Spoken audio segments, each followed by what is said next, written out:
Hi, and welcome to Complex PTSD Warrior. This is our first podcast, and we are so glad that you found us.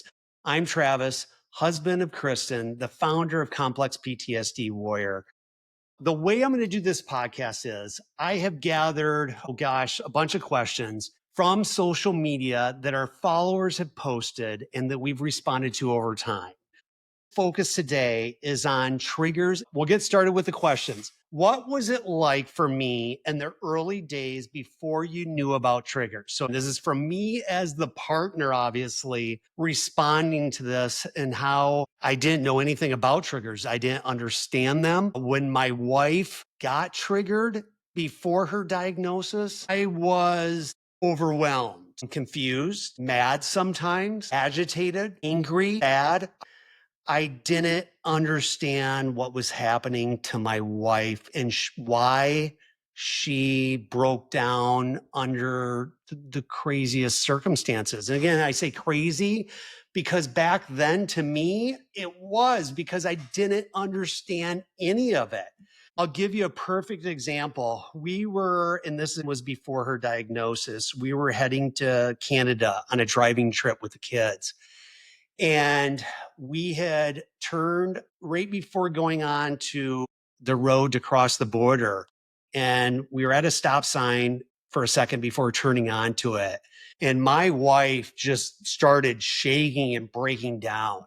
And so I looked at her. I'm like, what's going on? What's happening? It made me super uncomfortable. I was overwhelmed by her emotions in that moment. Did I handle it well? No, definitely not. What I ended up finding out from her within the next 20 minutes was that street sign was a street that she was remembering in her body from childhood.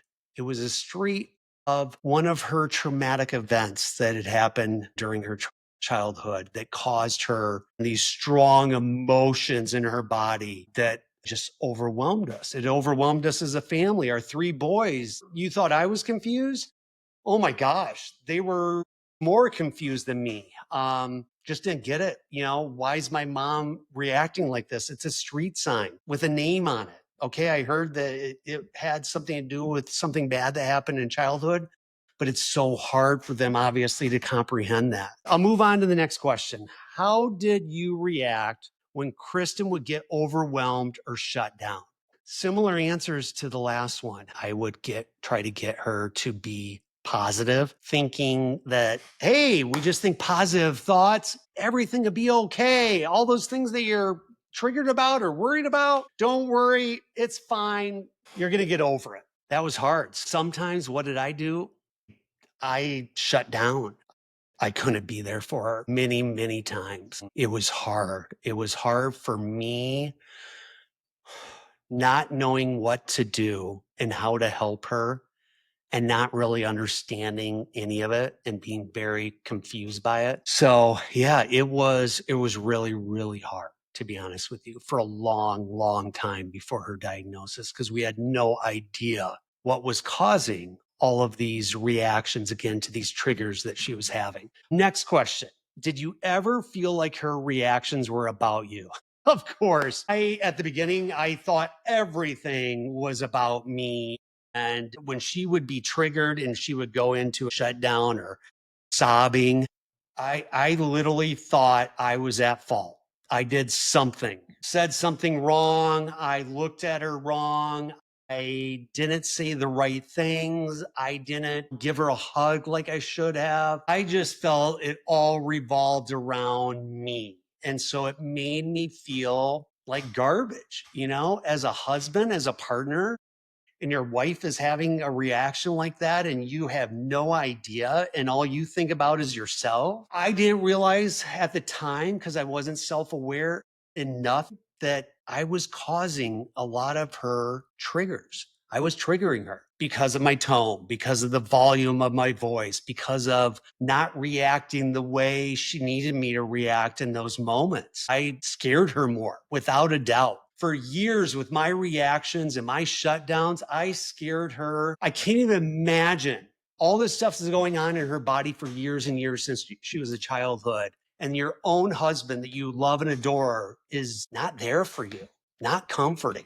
She couldn't trust that I could be safe for her to actually try to put in words what was going on in her body because she had such a hard time back then explaining and verbalizing what is going on with me. Why am I breaking down? Because I heard this, but that's really not a big deal in the moment. So why am I having this trigger reaction? It was so confusing for all of us, obviously, including Kristen. Next question. What did you notice were the signs that something deeper was happening? It was the warning signs of the things like the sign that I brought up earlier from her childhood, one of her traumas that triggered her. It would be a song on the radio and she would immediately start freaking out and just say, turn the channel, turn the channel. And my gosh, in the moment, you're just like, why am I turning the channel? What do you mean turn the channel? Like, I just want to keep it here. I love this song. And that's how I'd react to her in those cases. It was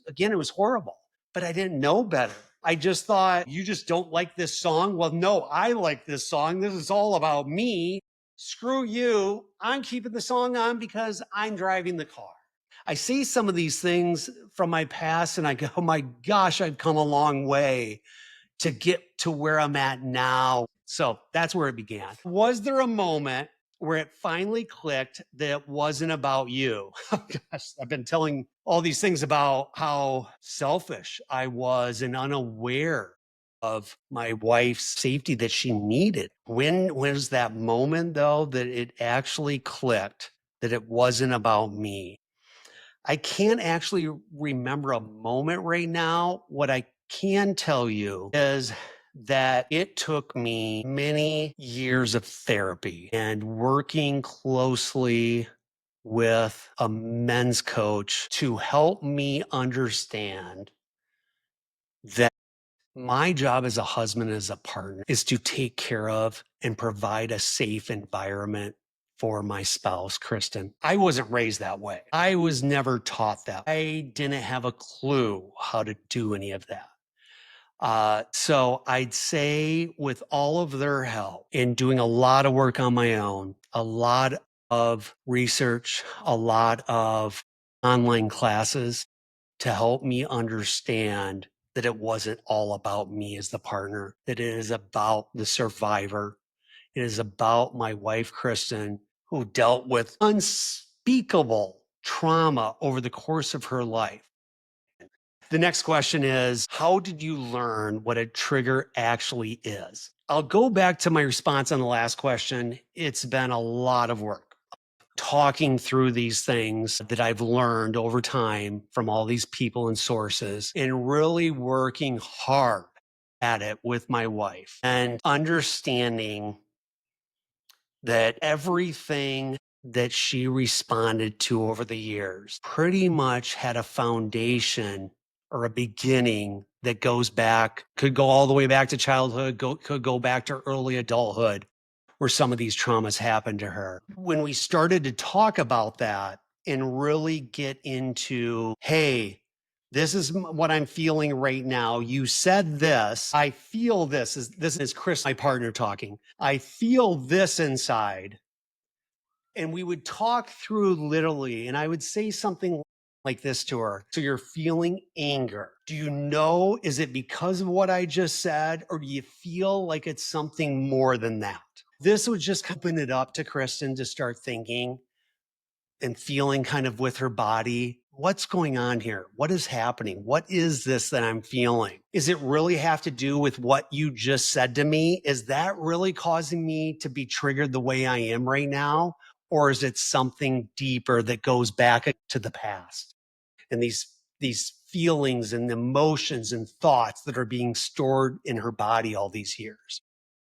Next question. What did you wish you had known back then? I wish I would have, kind of like when I went through a divorce years ago. I remember the only people I could talk to and communicate during the divorce that actually spoke about reality and gave me kind of, the low down and ugly of a divorce. I remember learning so much from those individuals, whether it's family members, close friends that had been through divorce. They gave me phenomenal advice, gave me the real feel of what I'm going to go through that divorce. So when I look at this in complex PTSD, I wish I would have talked to someone that had complex PTSD, that was officially diagnosed, and really just ask them a bunch of open-ended questions and let them also talk to me and let me know about what was going on with their complex PTSD, triggers, how it made them feel, all of those things. I would also for sure talk to the partner. I would want to know everything that they have learned up until that point about themselves going through this and about their spouse, partner, and what they've seen from their perspective that they go through and experience. Knowing now what I know, that obviously not everybody that has complex PTSD has the same triggers, has the same emotions, has the same traumas. Everybody's experience is obviously different, but there is so much knowledge for people that have lived this. What I also will add, though, is people that have lived it. What I have found over the years is a lot of people in this area will talk a big game. Oh, I'm a partner of a CPTSD survivor. I want to do this and I want to help them and I want to make them feel safe and I want to do all these wonderful things for them. But when I talk to them 6 months later and ask them, how are you doing? What have you done specifically to work on your relationship with your partner when it comes to complex PTSD and everything that comes with it? And they usually tell me flat out, I haven't brought it up.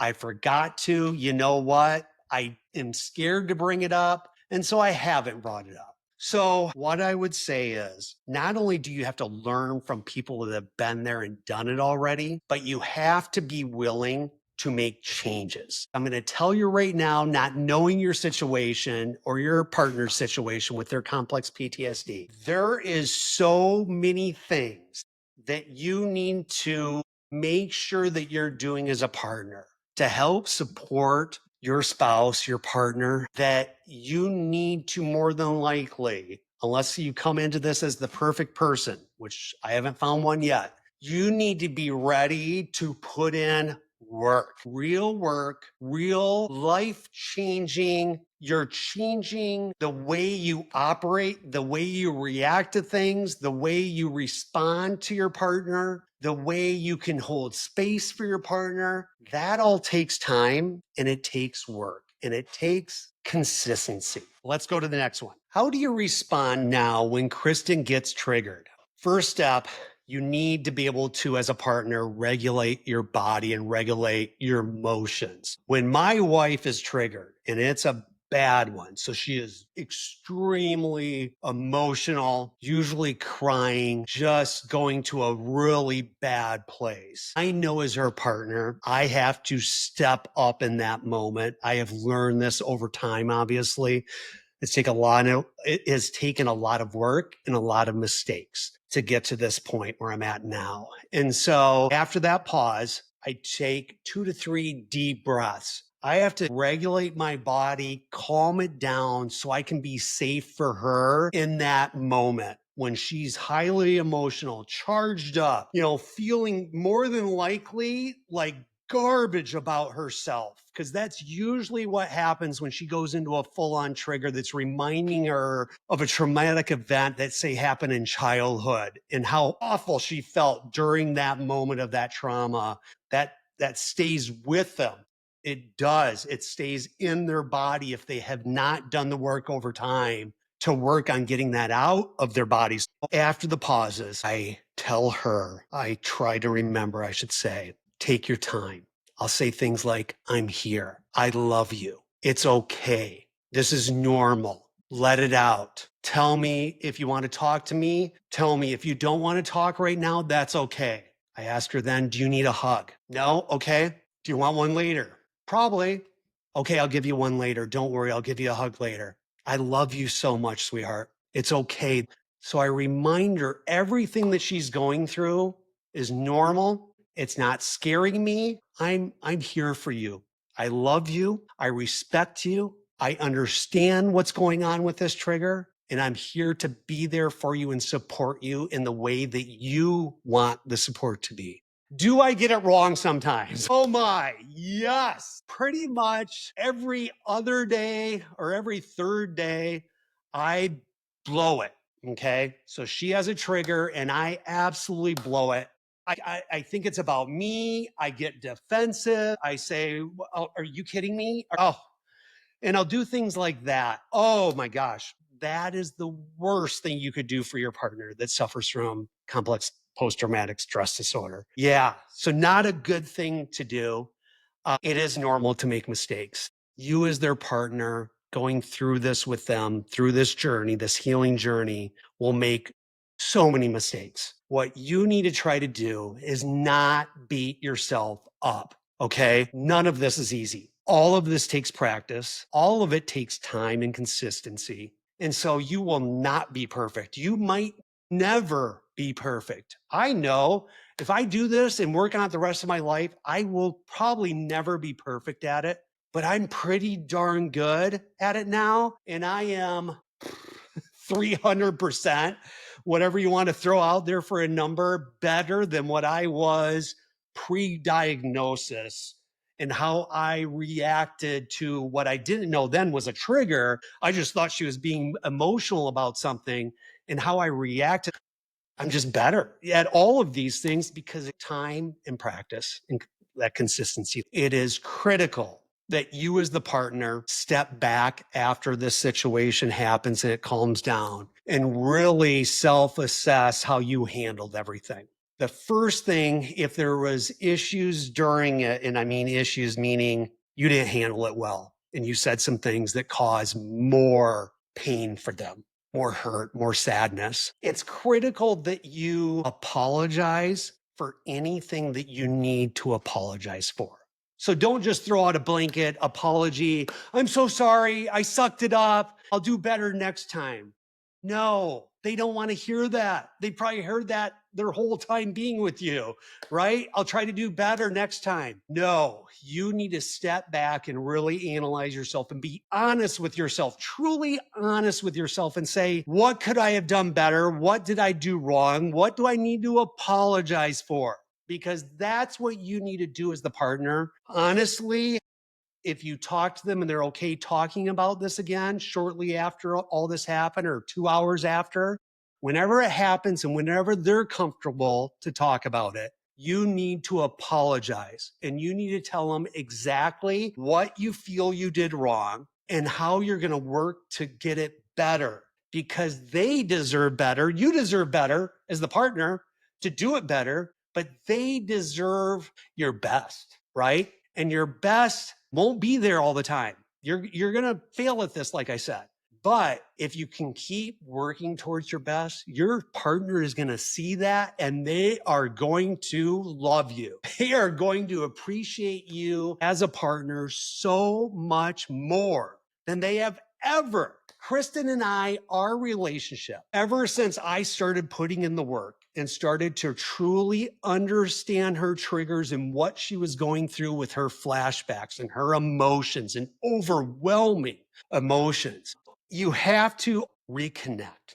You start off with the apology. You let them know how important they are to you. And you are going to continue to work at this to keep getting better for them. But what you need to do is really work on reconnecting with them, because that mistake by you might have caused a lot of damage inside of them, in their head, in their body, the emotions that they're feeling. It might be overwhelming for them. Honestly, a couple hours after you guys have this disagreement, argument, saying the wrong things to them, whatever it might be, it could take hours. When they are ready to reconnect, you really need to do things like hugging them, telling them you love them, telling them so sorry that you were triggered like that. Remind them it's okay. I want your emotions. Feel what you're feeling with me. I'm not going to take that away from you, and you don't scare me anymore with that. I'm okay. I want to be safe for you.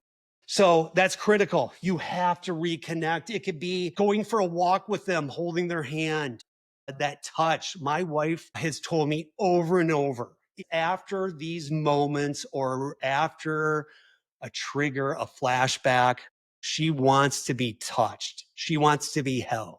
She wants to have her hand held.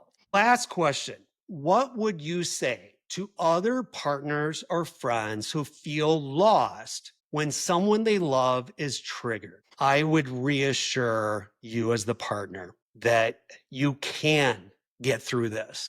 You will get through this. You need to put in the work and put in the time to get better because your partner deserves that. You won't be perfect at this, and that's okay. You're human. You're not the one going through a flashback, right? So you can't feel as the partner exactly what's going on in their bodies. I would also be honest with them that this is not easy. This is probably one of the most, if not the most difficult thing you will ever do, is being a support for your partner's triggers, flashbacks, emotions.